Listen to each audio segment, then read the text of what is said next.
Bonjour à tous, dans quelques jours, c'est le départ du 111e Tour de France qui va partir d'Italie. Et vous allez voir que depuis toutes ces années, il s'est passé beaucoup de choses sur cette course légendaire. Je vais donc vous raconter quelques anecdotes que vous ne connaissez peut-être pas.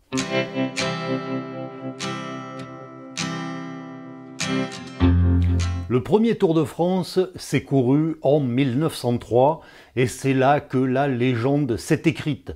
Alors cette légende, bien sûr, c'est le Tour de France, une immense course de près de 2500 km, 6 étapes, la plus longue, 471 km, les coureurs roulaient la nuit et puis voilà, l'histoire s'est écrite devant le café Le Réveil Matin, le départ historique de ce premier Tour de France. Ça, c'est la belle histoire qu'on nous raconte.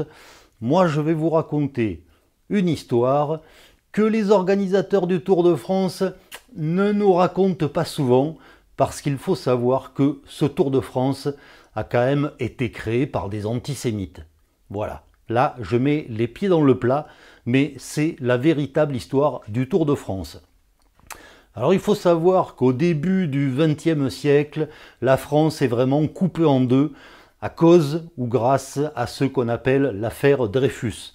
Le capitaine Alfred Dreyfus, c'est un militaire français d'origine alsacienne et surtout il est juif. Et il est accusé à tort d'avoir fourni des documents secrets à l'ennemi historique, l'Allemagne.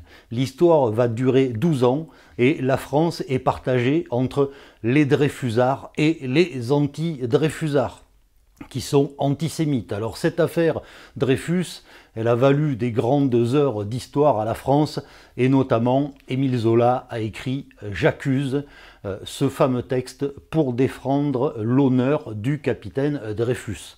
Alors il faut savoir que au début des années 1900, il y a un journal qui s'appelle Le Vélo. C'est le plus grand journal sportif de l'époque.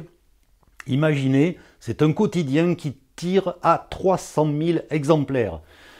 Le problème, c'est que le principal actionnaire de ce journal, le comte de Dion, qui fabrique les voitures de Dion-Bouton, est un farouche antisémite et un farouche anti-Dreyfusard. Et le rédacteur en chef de ce journal Le Vélo, Pierre Giffard, lui, soutient le capitaine Dreyfus. Les annonceurs, les publicitaires de ce journal, qui sont des fabricants de voitures et des fabricants de vélos, sont aussi très conservateurs, très antisémites et donc anti-Dreyfusards. Que se passe-t-il? Le comte de Dion retire ses billes puisque c'est le plus gros actionnaire du journal et il crée un nouveau journal qui s'appelle l'Auto Vélo. Alors, plus tard, il va s'appeler l'Auto parce qu'il n'a pas le droit d'accoler le terme vélo à auto suite à un procès gagné par le journal Le Vélo. J'espère que vous me suivez. Donc, ce nouveau journal, l'Auto Vélo, est créé et pour le faire connaître, pour gagner des lecteurs, un des journalistes a l'idée de créer le Tour de France. Voilà donc un peu la triste histoire de la création du Tour de France.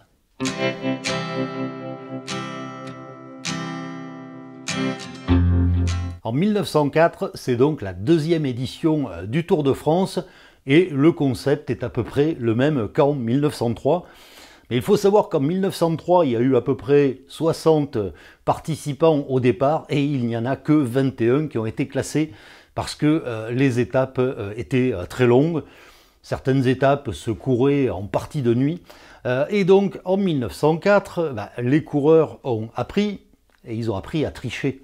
Alors il faut savoir que il n'y avait pas la télé, on ne surveillait pas les coureurs comme aujourd'hui, et certains n'ont pas hésité à faire de l'autostop, à monter dans des voitures, voire même à monter dans le train. Voilà. Alors il y en a même qui ont eu la bonne idée de monter dans le même train que les commissaires de course, ce qui fait que quand ils sont arrivés à Lyon, notamment lors de la première étape, ils sont descendus avec leur vélo et les commissaires les ont vus débarquer à Lyon en vélo. Donc là aussi, il y a eu beaucoup d'éliminés. Alors à ce moment-là, le directeur de course, Henri Desgranges, en avait un petit peu ras-le-bol. Il était même à deux doigts d'arrêter d'organiser le Tour de France, parce qu'il s'est dit, si c'est pour qu'il n'y ait que des tricheurs, ça va mal finir. Finalement, il a décidé de continuer à organiser le Tour de France, mais il a réduit la longueur des étapes, ce qui évitait aux coureurs de courir la nuit, et ça leur évitait de tricher en prenant le train par exemple.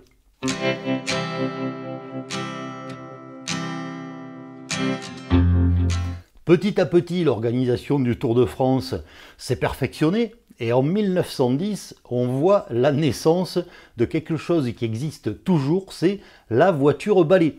Alors elle a été créée, cette voiture balai, en 1910 parce que c'est la première année où les coureurs s'attaquaient à de la haute montagne. Donc les écarts étaient très importants.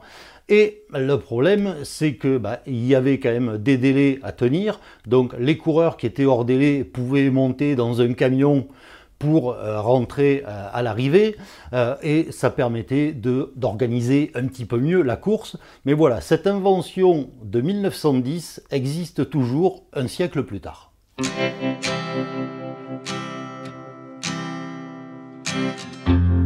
Le maillot jaune, c'est vraiment le symbole du Tour de France. Mais il faut savoir que ce maillot jaune n'a pas toujours existé.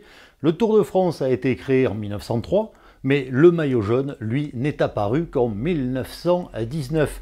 Et l'histoire de l'apparition du premier maillot jaune, c'est toute une aventure. Alors il faut savoir que c'est Eugène Christophe qui a été le premier porteur du maillot jaune.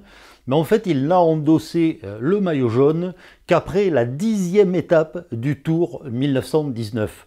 Pourquoi? Tout simplement parce qu'il y avait des problèmes de livraison et qu'on a fait fabriquer ce maillot, mais il n'était pas prêt au départ et il a fallu attendre 10 jours pour que le maillot arrive. Et alors, pour la petite histoire, ce maillot a été remis à Eugène Christophe, pas sur le podium comme ça se fait aujourd'hui, mais dans une arrière-salle d'un bistrot de Grenoble aux alentours de minuit. Voilà, vous voyez que ce maillot jaune, il a accouché un petit peu dans la douleur. Ce maillot jaune, il a été inventé pour que les spectateurs au bord de la route puissent distinguer facilement le leader du Tour de France. Voilà sa première utilisation. Pourquoi est-ce qu'il est jaune? Alors déjà, très peu de maillots d'équipe avaient du jaune, donc en faisant un maillot jaune, il ne risquait pas d'y avoir de problème d'identification. Et en plus de ça, il faut savoir que le journal Lotto, organisateur du Tour de France, était imprimé sur du papier jaune, donc ça faisait un petit peu de publicité. On va s'écarter un petit peu, mais c'est pour ça que le maillot rose du Tour d'Italie est rose, parce que l'organisateur c'est la Gazzetta dello Sport, et je vous le donne en mille, la Gazzetta est imprimée sur du papier rose. Alors il y a plein d'anecdotes sur le maillot jaune.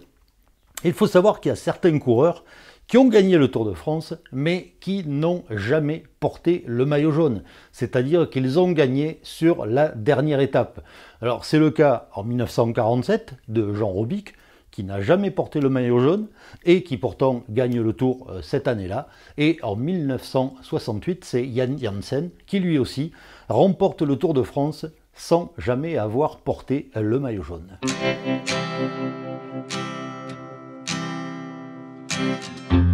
Autre invention qui existe toujours, c'est la caravane publicitaire, sans qui le Tour ne serait pas le Tour. En 1930, donc, la caravane publicitaire est inventée parce que, à partir de ce moment-là, on ne court pas avec des équipes de marque, mais on court avec des équipes nationales. Et l'organisateur du Tour fournit à ces équipes nationales les vélos, paye les chambres d'hôtel, les frais d'inscription, etc. Donc organiser le Tour coûte plus cher. Et donc Henri Desgranges a l'idée de monter cette caravane publicitaire pour avoir des rentrées d'argent et pour pouvoir organiser le Tour. Et là aussi, la caravane publicitaire existe toujours.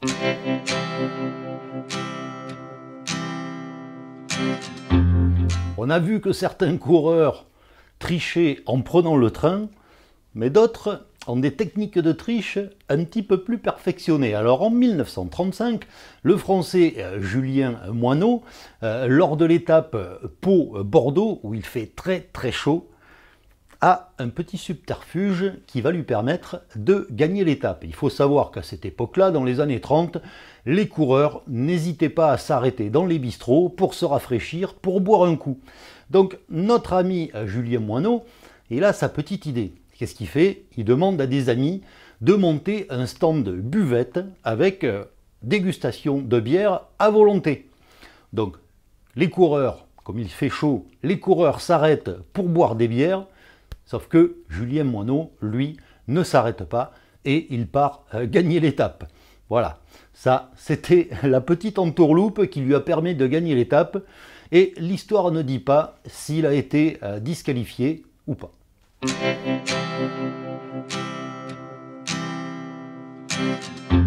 Le Tour de France 1937 marque un énorme tournant dans le matériel utilisé par les concurrents. En effet, en 1937, c'est la première année que le dérailleur arrière est autorisé. Imaginez quand même que le dérailleur a été inventé avant les années 1900. Donc là, on est 40 ans après. Mais ça y est, Henri Desgranges a décidé d'autoriser le dérailleur. Alors, il n'y a qu'un seul modèle de dérailleur, c'est le modèle Super Champion qui a été créé par le coureur cycliste Oscar Haig. Alors, il faut savoir que jusqu'à présent, Henri Desgranges, le dérailleur, pour lui, limite c'était de la triche. Il trouvait que c'était trop facile de rouler avec un dérailleur et d'avoir plusieurs vitesses. Voilà. Bon, ça paraît quand même un petit peu dingue aujourd'hui. Alors, 1937, le dérailleur arrière, il faut savoir que le dérailleur avant, lui, ne va arriver qu'en 1946. Voilà, petit à petit, on évolue. Voilà. Vous voyez en tout cas que c'est pas forcément le Tour de France qui a fait évoluer le matériel. Les cyclotouristes utilisaient des dérailleurs depuis les années 25-27. Voilà. Henri Desgranges, il avait ce côté quand même un petit peu conservateur et c'était pas non plus un grand novateur, en tout cas au niveau technique. «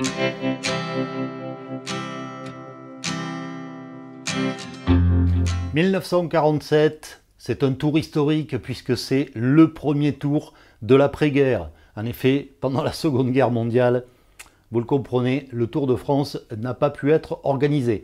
Donc en 1947, le Tour de France revient sur les routes en juillet et on assiste à un événement exceptionnel, un exploit imbattable, puisque nous avons l'étape Carcassonne-Luchon et Albert Bourlon gagne cette étape. Mais il la gagne d'une manière très particulière puisqu'il s'échappe quasiment dès le départ de Carcassonne et il fait toute l'étape échappée. Tout seul, une échappée incroyable de 253 km. C'est impossible aujourd'hui de battre ce record parce que les étapes ne sont pas assez longues. Et puis aujourd'hui, on ne laisse jamais partir quelqu'un tout seul. Donc Albert Bourlon et Carcassonne vont rester pour l'éternité dans l'histoire du Tour de France.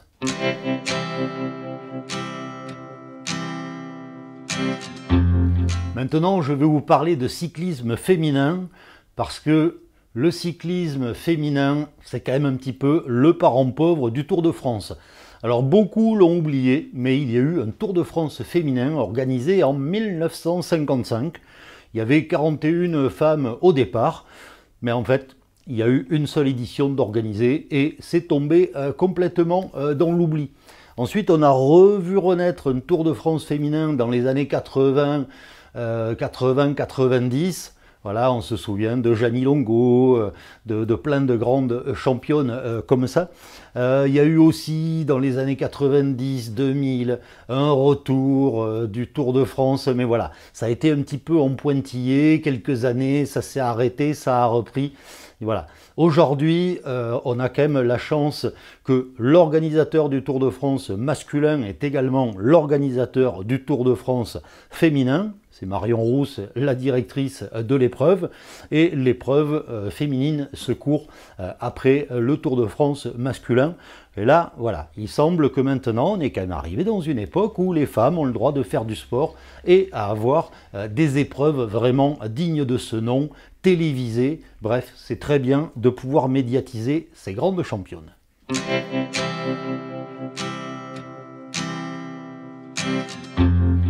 En 1962, le Tour atteint des sommets, au sens propre comme au sens figuré, puisque c'est la première fois que le Tour de France passe le col de la Bonnette. Alors le col de la Bonnette, c'est dans les Alpes, et le col est à 2715 mètres d'altitude.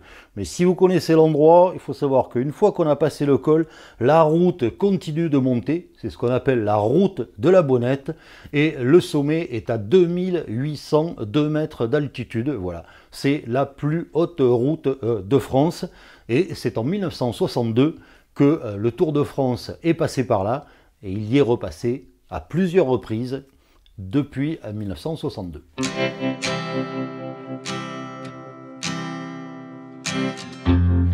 Je vais encore vous parler de technique de triche parce que j'ai l'impression que ça vous intéresse. Alors en 1963, on a droit à un combat de géants. Imaginez Jacques Anquetil, Raymond Poulidor, Federico Bahamontes. Et dans une étape des Alpes, l'étape Val d'Isère-Chamonix, Bahamontes et Poulidor sont devant et Jacques Anquetil coince un peu. Alors, il faut savoir que le règlement de l'époque, c'est que, sauf incident mécanique, on n'a pas le droit de changer de vélo. Donc, incident mécanique, qu'est-ce que ça veut dire? Une chaîne qui casse, une crevaison, etc. Mais on n'a pas le droit de changer de vélo, juste pour prendre là un vélo plus léger pour attaquer la montagne.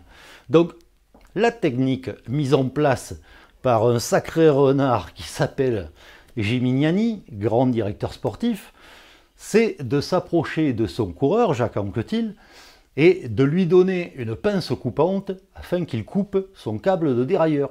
Et voilà, l'incident mécanique était arrivé.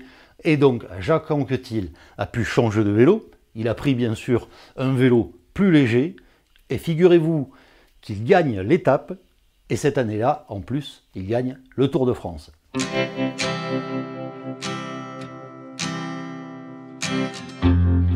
Allez, une petite anecdote comme ça pour terminer.